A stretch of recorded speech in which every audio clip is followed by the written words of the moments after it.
हमारे YouTube channel में आपका स्वागत है। आइए हम बात करते हैं विषय शिक्षा शास्त्र के साथ, इंटरमीडिएट विषय शिक्षा शास्त्र के साथ, जिसमें आज हम बौद्धकालीन भारतीय शिक्षा पर प्रकाश डालेंगे और उससे संबंधित प्रश्न और उत्तर एक साथ बताते हैं। और उम्मीद है कि इससे लगभग ज्यादा से ज्यादा छात्र लाभान्वित होंगे। एक या दो बार वीडियो देख करके आसानी से समझ सकेंगे, सीख सकेंगे। आइए चलते हैं। अब आप स्क्रीन देख पा रहे होंगे, प्रश्न दिखाई दे रहा होगा, प्रश्न दिखाई दे रहा होगा। अब आप स्क्रीन देख पा रहे होंगे, प्रश्न दिखाई दे रहा होगा। ये बहुविकल्पीय प्रश्नों के उत्तर देखते हैं।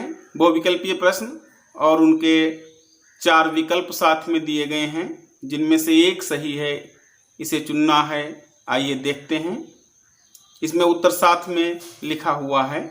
बौद्ध धर्म के प्रवर्तक कौन थे? बौद्ध धर्म के प्रवर्तक महावीर स्वामी, गौतम बुद्ध, शंकराचार्य, अश्वघोष। तो इसमें गौतम बुद्ध सही है, गौतम बुद्ध सही है। नेक्स्ट दूसरा क्वेश्चन है कि बौद्ध शिक्षा प्राचीन हिंदू या ब्राह्मण शिक्षा प्रणाली का केवल एक रूप थी। बौद्ध शिक्षा प्राचीन हिंदू या ब्राह्मण शिक्षा प्रणाली का केवल एक रूप थी। यह कथन किसका है? यह कथन है R.K. मुखर्जी का, R.K. मुखर्जी का। फिर नेक्स्ट है, बौद्ध शिक्षा का अंतिम लक्ष्य था। बौद्ध शिक्षा का अंतिम लक्ष्य था। बौद्ध शिक्षा का अंतिम लक्ष्य निर्वाण की प्राप्ति, मोक्ष की प्राप्ति था। फिर नेक्स्ट है, बौद्ध शिक्षा के ज्ञान, बौद्ध शिक्षा का ज्ञान किस लेखक के यात्रा विवरण से होता है? बौद्ध शिक्षा का ज्ञान किस लेखक के यात्रा विवरण से होता है? शुमाचिन, फाहियान, हेनसांग, इत्सेंग। तो ये हेनसांग की यात्रा के विवरण से होता है।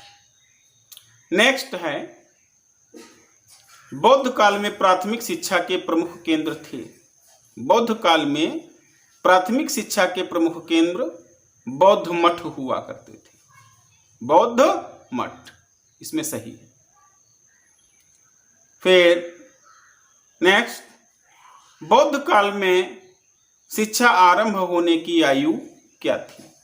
बौद्ध काल में शिक्षा आरंभ होने की आयु 8 वर्ष, 8 वर्ष थी। नेक्स्ट, बौद्ध काल में शिक्षा का प्रारंभ का संस्कार था प्रव्रज्या या पवज्जा संस्कार। प्रव्रज्या भी कहते हैं, पवज्जा संस्कार। बौद्ध काल में शिक्षा का प्रारंभ का संस्कार था पवज्जा संस्कार या प्रव्रज्या भी कहते हैं। बौद्ध काल में शिक्षा का माध्यम कौन सी भाषा थी? बौद्ध काल में शिक्षा का माध्यम कौन सी भाषा थी? पाली भाषा रही है, पाली भाषा थी। बौद्ध मठों एवं विहारों में शिक्षा का माध्यम पाली भाषा ही होगी। बौद्ध काल में शिक्षा का विश्व प्रसिद्ध केंद्र था। बौद्ध काल में शिक्षा का विश्व प्रसिद्ध केंद्र था जौनपुर, उज्जैन, नालंदा, अमरावती। तो ये नालंदा है।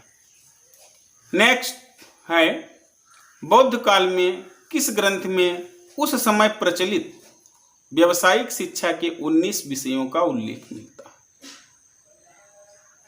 बौद्ध काल के किस ग्रंथ में उस समय प्रचलित व्यावसायिक शिक्षा के 19 विषयों का उल्लेख मिलता है? ये बौद्ध चरित, विनय पिटक, ललित विस्तर, मिलिंद पन्हो।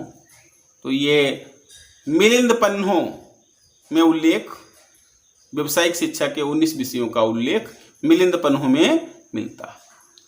फिर नेक्स्ट है, विक्रमशिला विश्वविद्यालय, विक्रमशिला विश्वविद्यालय की स्थापना हुई थी कब? बौद्ध काल में, वैदिक काल में, मुस्लिम काल में, ब्रिटिश काल में। विक्रमशिला विश्वविद्यालय की स्थापना बौद्ध काल में हुई थी। फिर नेक्स्ट है नालंदा विश्वविद्यालय वर्तमान समय में किस नगर के निकट स्थित है? नालंदा विश्वविद्यालय वर्तमान समय में किस नगर के निकट स्थित है? पटना, रांची, आगरा, कोलकाता। तो ये पटना नगर के निकट स्थित है नालंदा विश्वविद्यालय। ये प्रव्रज्या या पब्बज्जा संस्कार का संबंध वैदिक शिक्षा से, बौद्ध शिक्षा से, मुस्लिम शिक्षा से, ब्रिटिश शिक्षा से किससे है? तो प्रव्रज्या संस्कार, पब्बज्जा संस्कार का संबंध बौद्ध शिक्षा से है। बौद्धकालीन शिक्षा के किस संस्कार के पश्चात बालक को श्रमण कहा जाता था? बौद्धकालीन शिक्षा में किस संस्कार के पश्चात बालक को श्रमण कहा जाता था?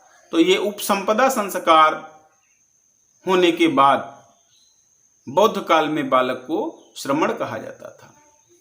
नेक्स्ट है बौद्ध काल में छात्रों को किस संस्कार के बाद मठों में शिक्षा ग्रहण करने हेतु प्रवेश दिया जाता था?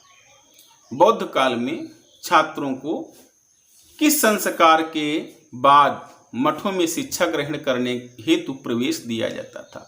तो ये प्रव्रज्या संस्कार है, प्रव्रज्या संस्कार है। भारत का सर्वप्रथम विश्वविद्यालय कौन सा था? भारत का सर्वप्रथम पहला विश्वविद्यालय कौन सा था? तक्षशिला, नालंदा, वल्लभी, विक्रमशिला। तो ये नालंदा विश्वविद्यालय है। भारत का सबसे प्राचीन विश्वविद्यालय, पुराना विश्वविद्यालय, पहला विश्वविद्यालय ये नालंदा विश्वविद्यालय है। बौद्ध काल में महोपाध्याय किसे पढ़ाते थे?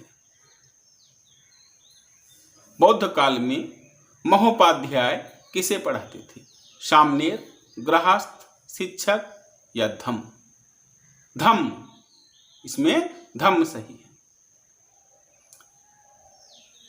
फिर नेक्स्ट है मठ व्यवस्था महत्वपूर्ण तत्व था वैदिक शिक्षा का, इस्लाम शिक्षा का, जैन शिक्षा का, बौद्ध शिक्षा का। तो मठ जो है बौद्ध शिक्षा का महत्वपूर्ण तत्व था, इसमें बौद्ध शिक्षा होगा।